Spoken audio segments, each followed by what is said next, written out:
Hello everyone, welcome. We're live. It's me, Phil, here in the Digital DJ Tips studio with another Thursday Q&A live. That's 45 minutes, an hour of just talking, DJing, and being here to help you with whatever it is that's holding you back in your DJing or your DJ producing. So we are Digital DJ Tips. We're the world's biggest DJ school, the home of Jazzy Jeff, James Hype, DJ Angelo, Layback Loop, and us. We're also the people behind Rock the Dance Floor, the #1 best-selling book on Amazon on how to DJ.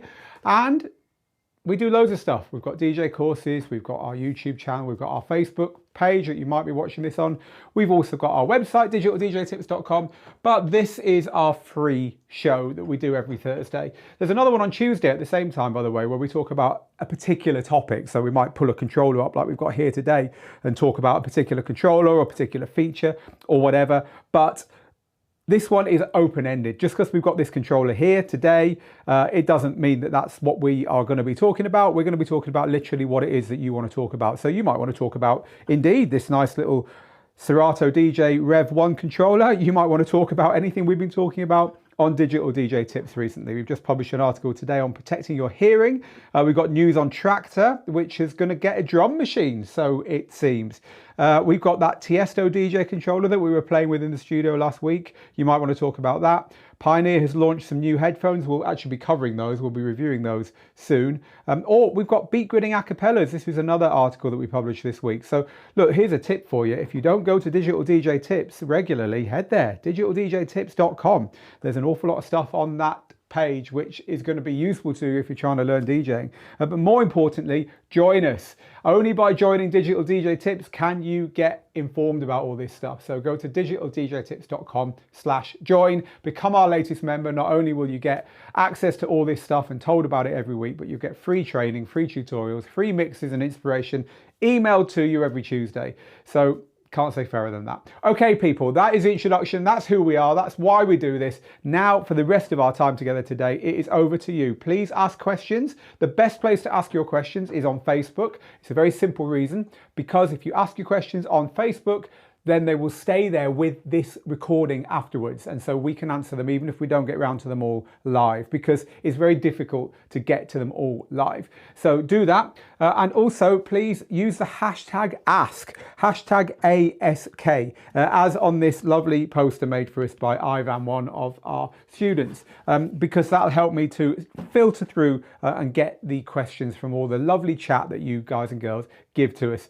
So anyway, few early good mornings. Well, good morning if you're stateside. Hi to John. Hi to Martin, who says, are you enjoying the sun in the UK? Well, we're in Gibraltar and it's pouring with rain today. So no, we're not.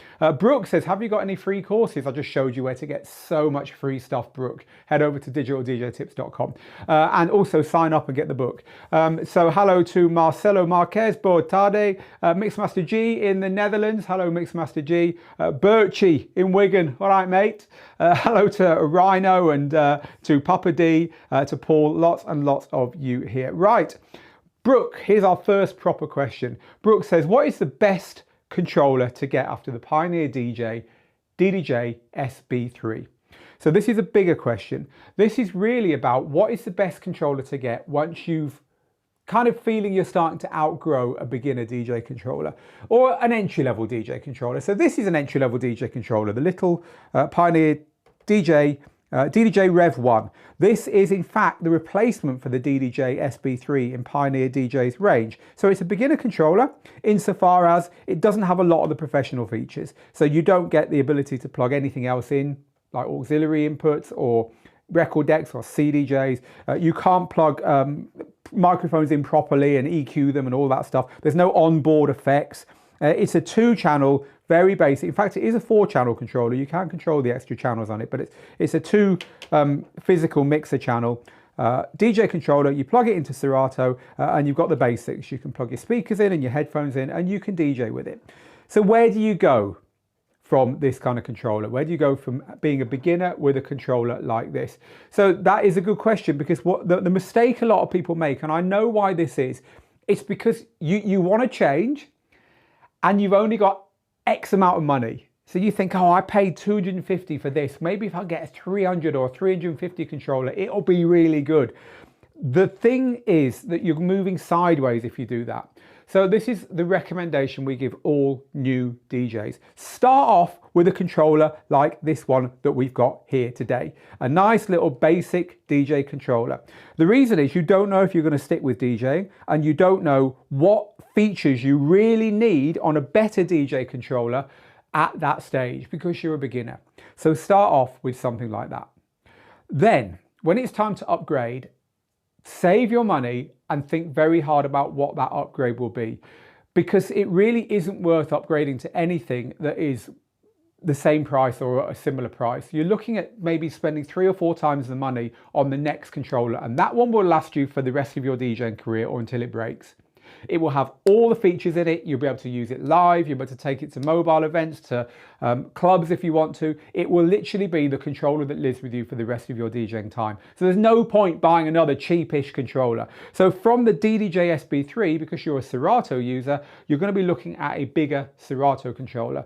My recommendation, we did a Tuesday tips live last Tuesday, this Tuesday just gone, where we talked exactly about this, and we recommended 3 Serato controllers. We recommended a beginner one, and then we recommended 2 kind of pro ones, and they were the Roland DJ707M and the Pioneer DJ DDJ-1000 SRT. So one of those 2. Go and have a look at the replay of that on our YouTube channel. Go to our YouTube channel and look at the lives and look at the replay on Tuesday just gone, which will have me talking to you through those controllers and talking about them and why. But they are the 2 I would recommend for you. Right, we started, people. Welcome if you've joined us late. It is our Thursday Q&A live with me, Phil, in the studio with our little DDJ Rev 1 from Pioneer DJ as our controller of the week sat here. But it is not the thing we're going to be asking for questions about today. It's up to you what questions we cover, so keep asking. So the next one is from John, who says, I'm struggling to get good quality Technics 1210 Mark II or Mark Vs, and I want some turntables for my home streaming setup. I wish I'd kept mine. Yep, I know that feeling. Would you recommend the Technics Mark 7s or a super OEM product instead, like the Pioneers or Reloops? Okay, let's unwind this. Technics turntables were the standard turntables in DJing. The Technics 1200s, which were the silver ones, and the 1210s, which were the kind of dark grey ones, were the ones you found everywhere for generations. It was basically the Mark II, right? That was the one that everyone had. And then they did a Mark III, 4 and a 5.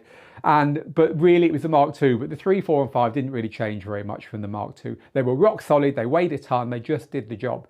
Then a few years ago, Technics, and then they disappeared, right, for best part of a decade. Then a few years ago, like 3, 4 years ago, Technics came out with what they called the 1210 Mark 7 or the 1200 Mark 7, depending where you were in the world.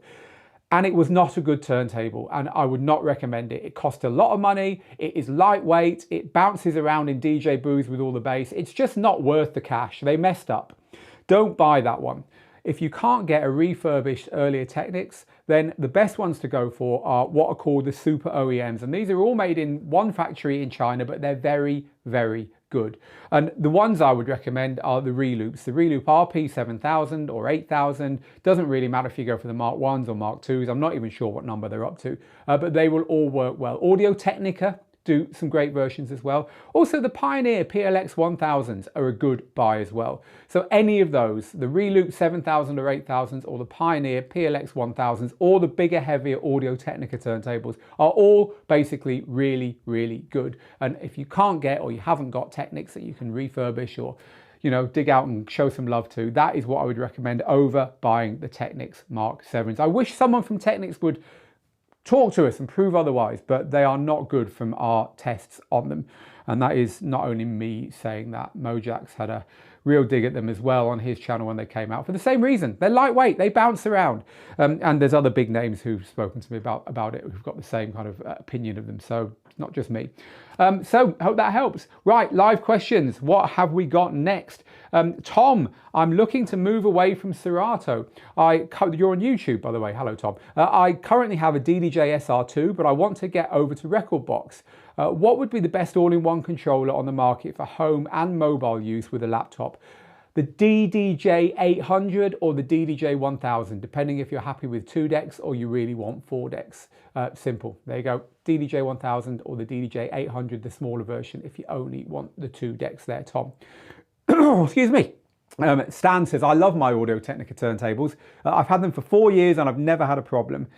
Cool. Right, let's do some quick ones then. Opinion on the Denon DJ Prime 4, says Elias. It is a great controller, no problems, or a great standalone system, no problems on that one. This is from DJ Incompetent. Do you have any strategies for setting, confirming, or correcting auto-analyzed beat grids quickly for more difficult non-EDM tracks like old pop or country? So You Can Call Me Al is killing me. So that's the kind of Afro pop track by Paul Simon, isn't it? It's a good question. And the truth is that tracks like that are easy to beat grid in, well, easy-ish to beat grid in all software, apart from in Traktor, which won't do them. Because all software has flexible or elastic beat grids, which means that you can put markers down on the beats and it will kind of stretch or squeeze the track like an elastic band with pins on it to make it kind of fit. So that's the best way to do it. I mean, I'd love to show you, but I haven't unfortunately got some software set up with audio to show you that today. But we have got tutorials on it in our Digital DJ Lab product. And also we just published actually on the website.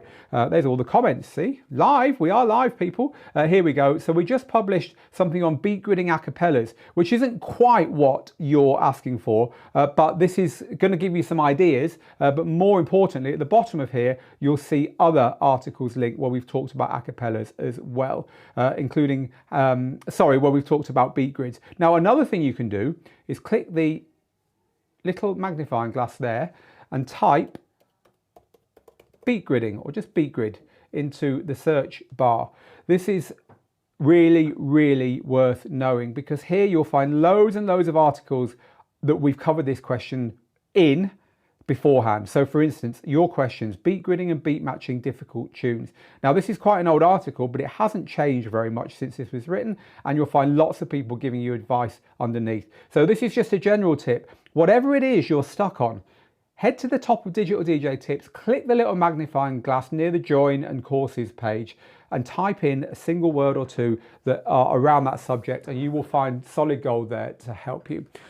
Right, so thank you for that. The next one is from, I have to start picking questions at random at this point. I do have to tell you this, people, because we get absolutely bombarded. So the next one live is going to be from Reza on Facebook. Hello, Reza, who says, I landed a residency DJ position at an upscale restaurant downtown. It's on weekends from 9 a.m. to 4 p.m. for a brunch crowd. It's a long set, that 7 hours. What's a reasonable fee that I should be charging each session? So Reza, the first thing is, are you taking your own gear? If you are, then look up how much it costs to hire that gear from a local hire company. And then add on to that the price of the music that you're playing, but not the whole music you're playing. Not like, oh, I'm going to play, 20 tunes an hour for 7 hours. That's 140 tunes, $1.50 each. That's $220. But how many new tunes? Like if you play there for 3 weeks, on week 2, how many tunes are you going to play that you didn't play on week 1? On week 3, how many are you going to play that you didn't play on week 2? How many of those are new? In other words, how many new tunes are you buying each week? And then add on what you think is a fair percentage of that money onto the hire fee for the equipment that you're bringing. And then how much is your time per hour? What would you charge per hour? A good place to start is the minimum wage for your country. Could be $8, $12, whatever it is in the USA. Could be what it is in the UK, £8, £9, I don't know. But add on the minimum wage per hour. So now you've covered the higher cost of the equipment to the venue if they were to just go and hire the gear and do it themselves. You've covered the cost to you of providing the music, and you've also covered a fee for you to DJ there on minimum wage, the same amount of money the people behind the bar are getting. Now I know in States a lot of it's about tips and all that kind of thing, but I'm giving you ballparks here. That should be your starting figure. Now you might say, well, hang on a second, other people are DJing for free and other people are etc, etc. The best way, if you're trying to convince someone to pay you what you know you're worth or what logic tells you you're worth, is to say that you'll do the first event for $1 or a pound or a euro, and say my normal fee is, and then state what your normal fee is based upon the calculations I just gave you, and then your judgment as to whether that's a bit higher or a bit low or whatever. But tell them that number and say, if you like it, that's what we'll be, I'll be invoicing you from next week onwards. Cool? So they've got nothing to lose. You're going to prove your worth for $1, but you're showing them that you don't play for free because it's a nominal amount, but it's still $1. And you are going to submit an invoice which will say your full amount, and it will say a discount of that full amount minus, with the dollar added in. So the total amount comes to $1. And they're going to pay you that. And the next week, you're going to give them exactly the same invoice without that discount line on it.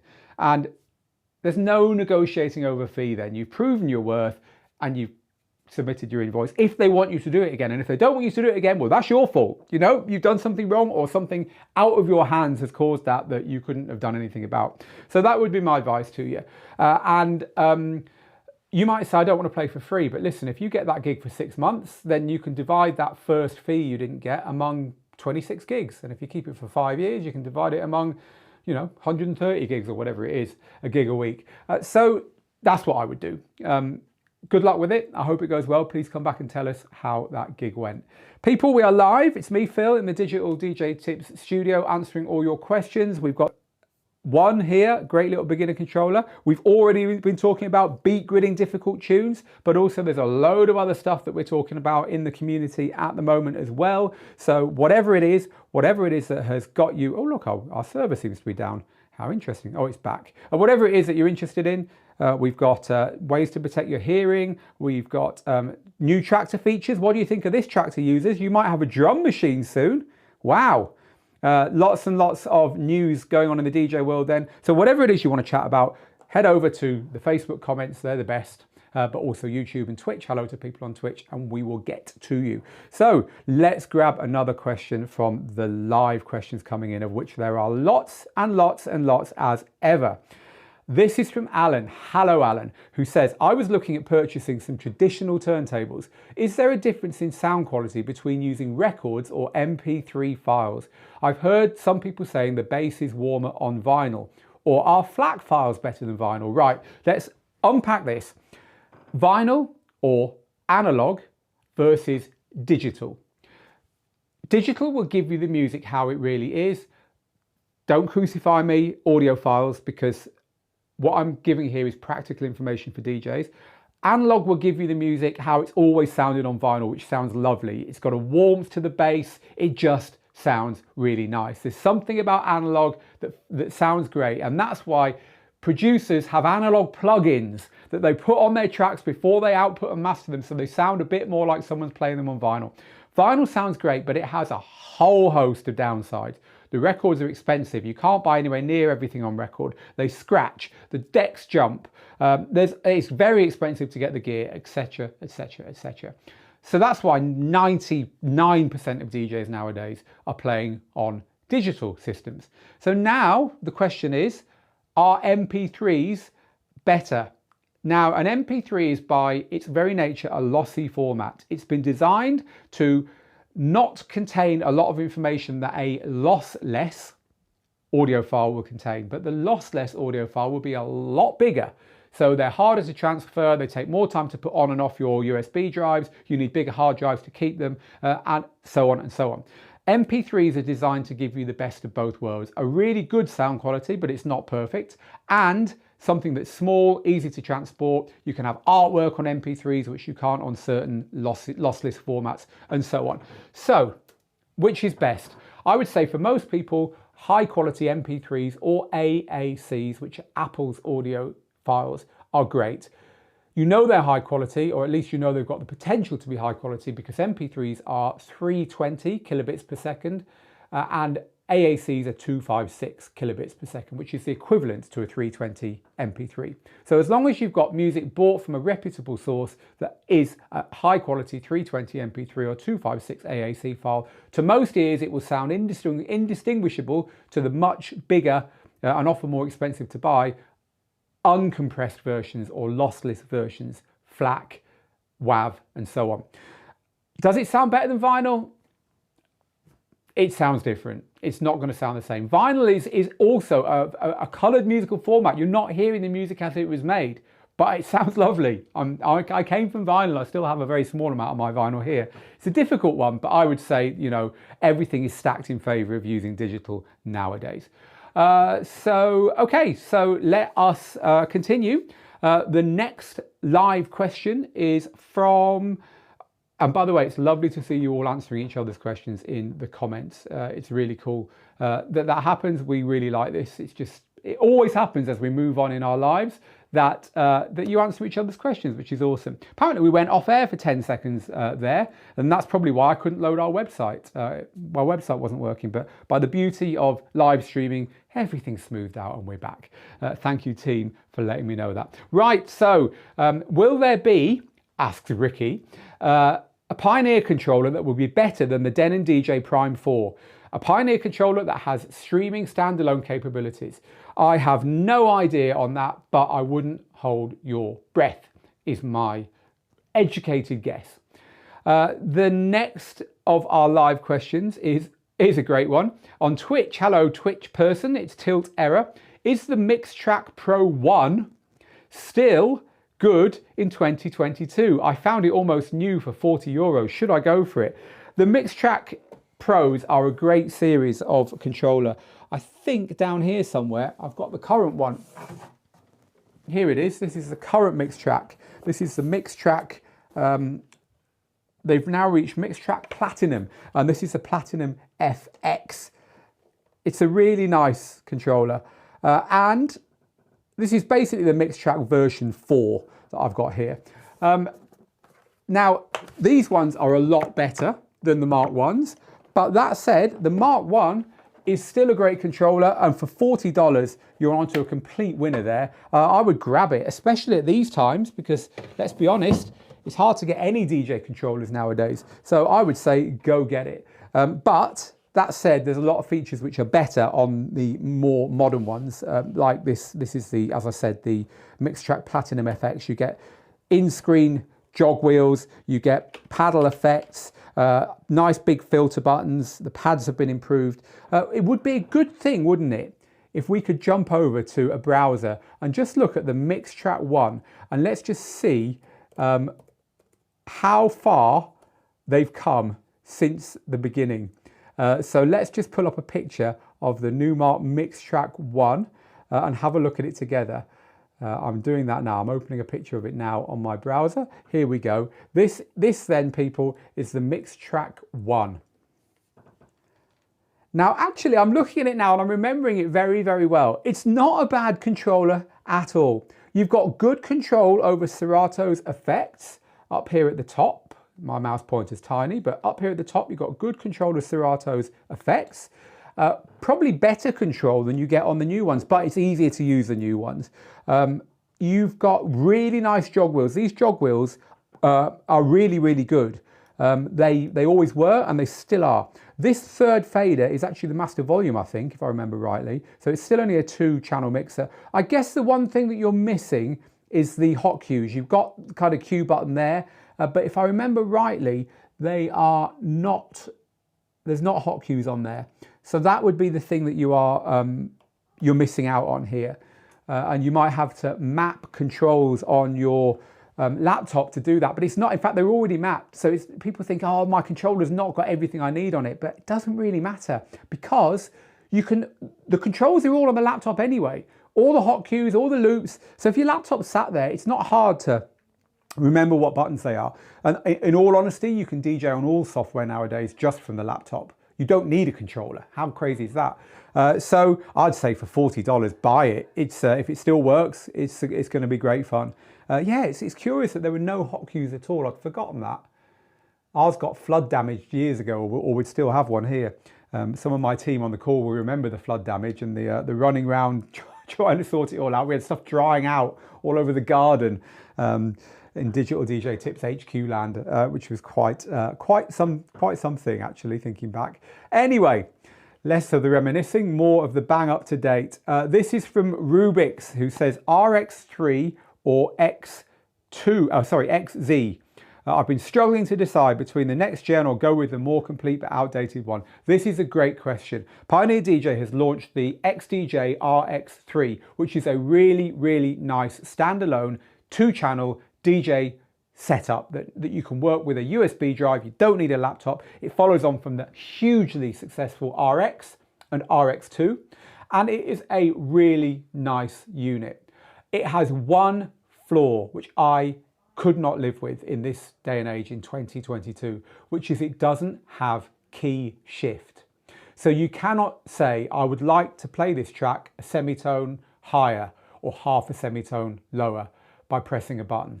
That to me is a necessary bottom line in DJing today, the way I do it, because I like to key match my tunes, and I know that if you move them up or down by a note or two, generally they still sound fine. And so by using what we call fuzzy key mixing, which you need to look into if you haven't looked into it, by the way, fuzzy key mixing, use that search bar on the Digital DJ Tips site I was telling you about. It's a brilliant way of DJing. You can mix anything into anything as long as your DJ gear has got that feature. It's not on it, and I wish it were.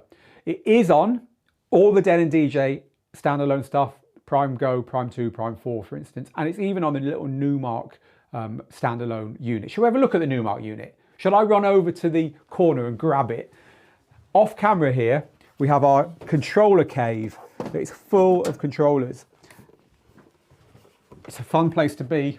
This is the Numark. It is a really, really good value standalone unit. It's got a built-in screen. It runs the same software that the big Denon stuff runs, so it's very, very capable. Even this has got the ability to DJ by shifting the key of your music. And you don't get it on the Pioneer DJ DDJ-RX3, which I think is a real shame. But you don't get it on the XDJ-XZ or XZ either. So there you go. I'm pretty sure you don't get it on it. My mind does get muddled sometimes. I'm pretty sure it's not on there. The only thing it's on is the CDJ-3000. That said, although you get a slightly bigger screen on the RX3 and a few features which are a little bit better, slightly faster processor and so on, it's not a massive leap forward. You get on the XZ an awful lot of pro features which are missing on the RX3. You get the Pro Link, so you can add in extra CDJs. It works with DVS. It's got better inputs and outputs. It's just a better all-round unit. You've got the 4 mixer channels on it. So although you can't use all 4 channels standalone, you can plug in extra sources and you can use all 4 channels with software. So for me, if you're not put off by the size of the XDJ-XZ or XZ, which is a big unit, then I would still go for that. Oh, and it's got the full-size jog wheels as well. I would still go for that one, actually, over the RX3 if you've got the little bit of extra money. But as we always have to say, the proviso in this day and age is get what you can get, because DJ controllers are so hard to find. So get what you can get. But yeah, I mean, you're not going to go wrong with either. They're both good. But yeah, for me, if size were no object, I would still go for the older one. Next question is going to be, are they going to come out with anything new? And I don't know. There's no, you know, you normally get rumblings if there's something imminent, and there's no rumblings at the moment. So I would say, you know, don't hold off for certain. The idea of holding off to buy DJ gear is kind of gone now, hasn't it? It's just like grab what you can when you can.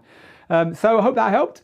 Let's dive back in then and grab a few more of our live questions. Really loving this today. Thank you for your questions. Stevie says, I love the Numark Mixtrack. Oh no, I love the Numark Mixtrack you've got there because of the massive pitch bend. You mean the pitch bend and the big pitch faders, right? But the only problem is it uses Serato, not like the other small controllers that have got small buttons, etc. Well, you know, it is a Serato unit. It does use Virtual DJ as well. You can get away with this on Virtual DJ. So maybe that's an option that you can use. The thing is with the Rekordbox controllers, they're all from Pioneer. Only Pioneer makes Rekordbox controllers, just like only Traktor or Native Instruments makes Traktor controllers. They like to tie it down, but you get a little bit more choice with Serato, but you don't want Serato, so that's not going to help you, is it? Right, so let's grab another question. This is from Dancing Tunes. Oh, Dancing Tunes, nice question. Are you or any of your team coming to any conventions this year or next? You know, we've been to the NAMM show in Los Angeles for nearly a decade, every single year. We've been to shows in Vegas and Atlantic City, been to shows in Frankfurt, the Music Messe show, which I don't even think they're running this year. We've been to the BPM show in England. We've been to ADE in Amsterdam. We've been to a lot of shows over the years. We, like a lot of the world, have felt a massive reset button being pressed with COVID. And we've decided as a company we are not going to attend all the DJ conventions and shows anymore. You know, the thing with DJ shows is they used to be the place where new gear was launched. You would walk through the doors not knowing what you were going to find. They were really exciting. You would run around all the big manufacturers and they'd all have something new. And then everything switched online, and now nothing is launched at these shows. Everything is about getting the gear to people who've got websites and YouTube channels and so on. And then at the right day, on the right time, pressing a button and everyone releases their content. It's all gone online. So we were at shows doing live videos of this stuff and everyone else was at home doing the same stuff. So we kind of started thinking, what's the point of coming to the shows? They're lovely to meet you guys. They're lovely to meet the manufacturers and so on, but we're going to go to far fewer of them and we're going to go to the ones near home. So we will be at ADE in Amsterdam this October. And after that, not sure when the next show will be. So if you do want to meet up, and we could have a Digital DJ Tips meetup at Amsterdam's Amsterdam dance event, then that's where we'll be next. So yeah, nice to see you there if you're in Europe.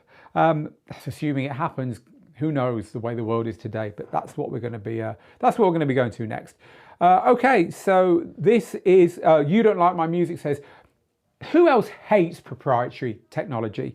Everything should work with everything. I know what you're saying. You know, we were just talking about the fact that this is a licensed Serato controller and you can't use it with Rekordbox or Traktor and so on. But the thing is, if you can't be a bit proprietary, then the impetus to innovate and try something new kind of gets removed, right? That's why patents exist and stuff like that. So I kind of get both things.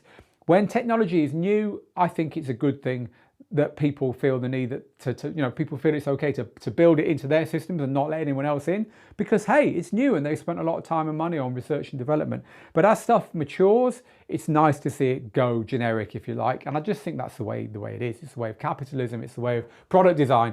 So I do understand your frustration there, but I don't really think there's an awful lot we can do about that. I certainly feel far too old to change the world nowadays. Right, so let's grab a question here. This one is from Rabbite on Twitch, who says, as a DJ that uses Rekordbox and Pioneer gear, I found a venue that uses Denon gear. Should I just throw some audio files on a new USB and show up? Well, the good news is that Denon will read your Pioneer Rekordbox library. When you plug into Denon DJ's gear, it will analyze your tunes, it will get the BPMs right, it will get the key for you, it will build the waveforms, it will do all that stuff. But you can go better than that, because if you download the Engine software from enginedj.com and you put it onto your laptop beforehand, you can actually import your Rekordbox tracks, playlists and so on, and you can then put onto a USB drive a Rekordbox fully analyzed library, Engine fully analyzed library. So when you turn up at that venue and plug that in, everything will be like you were using Rekordbox. It'll know all your playlists. It'll know whether the tracks have got their key and their BPMs and their waveforms and any cues and loops you can bring across. It's really, really cool. Now, if you struggle with doing that import into your Engine software because it just doesn't go right, you're not happy with how it works out, Mixmaster G, who's here today on this live, is the person behind the Denon conversion utility, which I think I've got it right. He's got different names for various bits of his software. It's a really, really good app which will help you to convert to Denon. I'm not sure to see which way around that one works, but anyway, Mixmaster G, have a look at the the DJ conversion utility. You can search that online, and also the Denon version of that, or variant of that. There, you will find quite quickly the one for you from Mixmaster G. It's really, really cool software. It's only like 20 bucks, and he will help you to make a good job of that transfer in that direction. But yes, you can just turn up with a load of tunes on a USB. It is clever enough. The Denon DJ gear, the engine gear, including this little Numark controller, is clever enough to deal with that and to let you kind of have a reasonable experience straight off the bat. It is very, very powerful software. Right, so let's grab a question. This is from Ray on Facebook. Hello, Phil. I'm looking to incorporate a subwoofer into my setup in the future. I'm wondering what size and brand would be best. Okay, so I have experience of some of the bigger ones. So the Mackie ones are very good. We've got experience in the studio of a KRK one, and I'm not sure whether you're talking about your setup at home or your setup for DJing out. If you're at home, the KRK Rocket subs are really nice. So Mackie for the venue, Mackie for chucking in your car or your van and taking to your shows, and KRK are the two that we've used. That's all I can say. We haven't done many reviews on subs, basically because they tend to come as part of an integrated speaker package, and so you'll get the sub with the system you buy for your, for your PA. But yeah, they're the two we've used. So Ray is on Facebook. So if you're on Facebook as well, then you can jump in there and help him. Please, we'd be pleased with that. And apparently there are 4 hot cues on the Mixtrack one, but they're buttons, not pads. Yeah, that was such a small resolution image I dug up from God knows when that I couldn't tell. But thank you for correcting me there very much. Randy, is there a simple mixer? Oh no, this is a question. This is chat going on. That's awesome to see. So Tom says a local club is now using a decibel meter.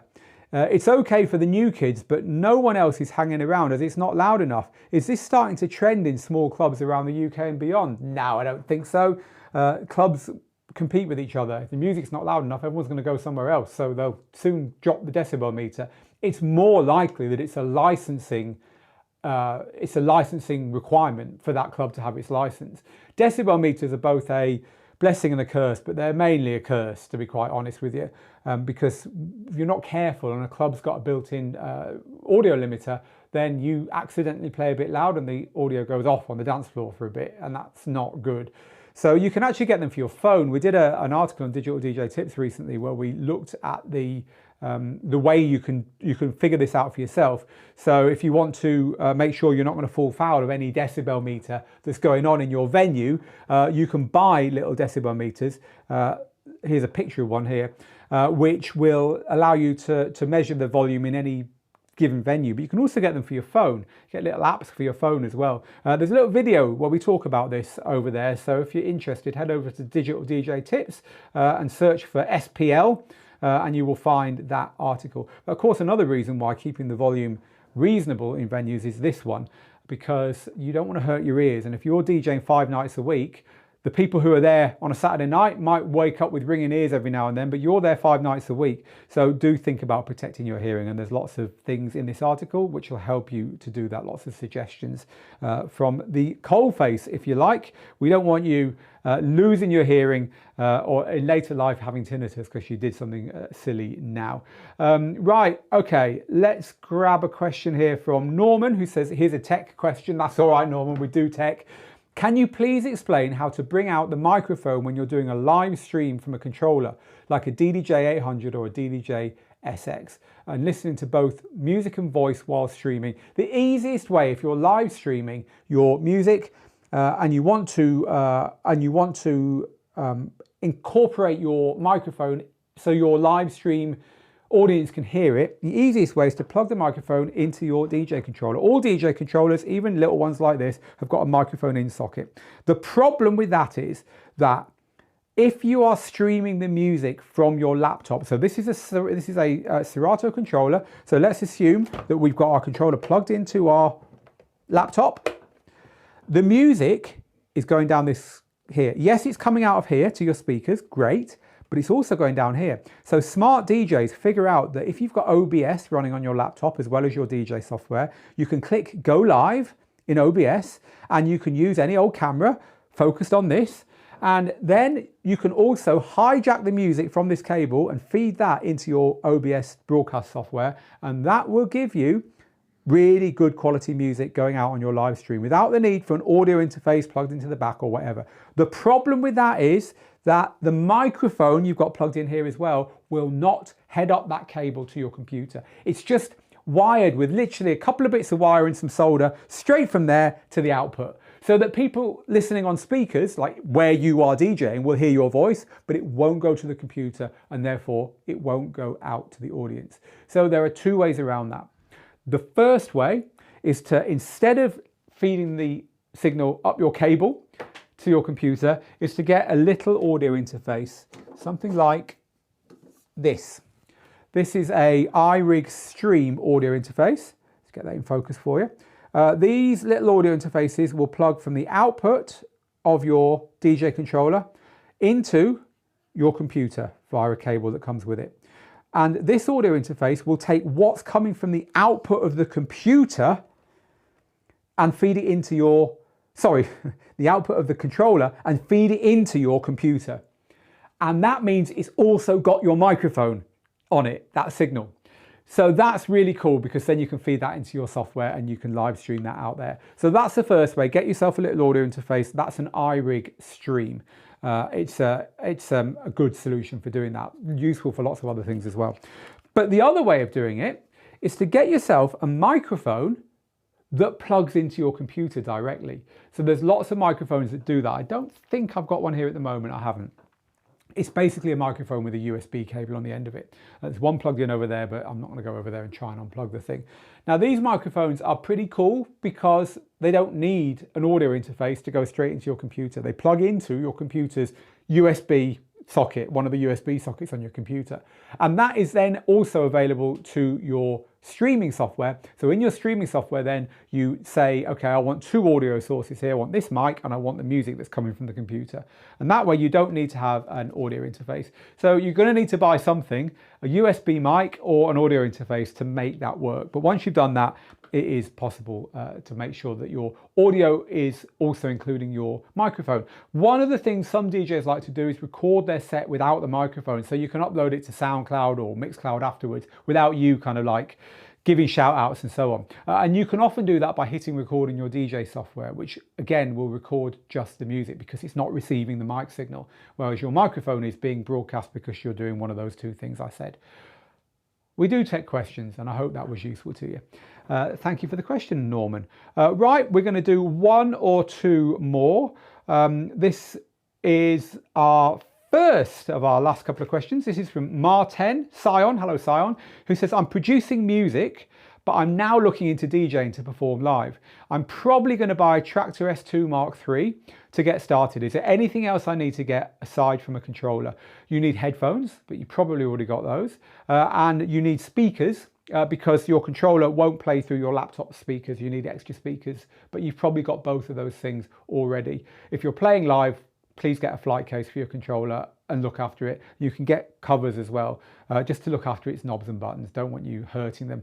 Also though, do think about if you are wanting to do any live performance alongside your DJing, maybe looking at the Traktor Control S4 Mark III rather than the S2, because the S4 has got all those external inputs. That means you can plug your production equipment in and stuff as well. It will last you longer. You know, I was talking earlier about beginner controllers and then getting a pro one. That's one of the pro ones. So just look at the S2, S3 and S4 and just think whether you might need some of the stuff that you get with the slightly more expensive ones as you move up that chain of controllers for Traktor. But good luck. It's awesome to hear about producers starting to DJ. Most people in the digital DJ tips community are hobby DJs. They've been hobby DJs for a decade or two. You know, this is our hobby. We're too cool for golf. Apologies to any golfers. And we're just DJs through and through. But a lot of people, not quite as many, but a lot of people are producers who are now wanting to DJ as well. And we absolutely love it when we see that. You know, normally it's the other way. Normally it's DJs wanting to start producing. So good on you. And thank you for coming to our hobby. And I hope you have a lot of fun doing it. Right, okay, let's grab our final question, really. Actually, here's just a point. Before we move to our final question, we were talking about vinyl, weren't we? Vinyl versus digital music earlier. And Stan's got a good point. It's not just the sound quality with vinyl, says Stan. It's about actually having a real piece of music in your hands. I think folks don't get the amazing feeling of actually owning it. I know what you mean. We have one turntable at home. We collect music. We've got our albums on the wall. It's lovely to own vinyl. It's lovely to play with. This is one of the classic techno tracks, by the way, people. This is Human Resources Dominator. Do anyone remember that one? What a classic. I just pulled it at random off the shelf. But most of my vinyl's 25 years old because all the impracticalities we were talking about earlier, it's almost like a nostalgia thing now. For most people, there are DJs who still play on it, and I respect you for that. But for most people, it's certainly outweighed by the shortcomings of using vinyl. Okay, so one more question I promised you. So let's move on and do that.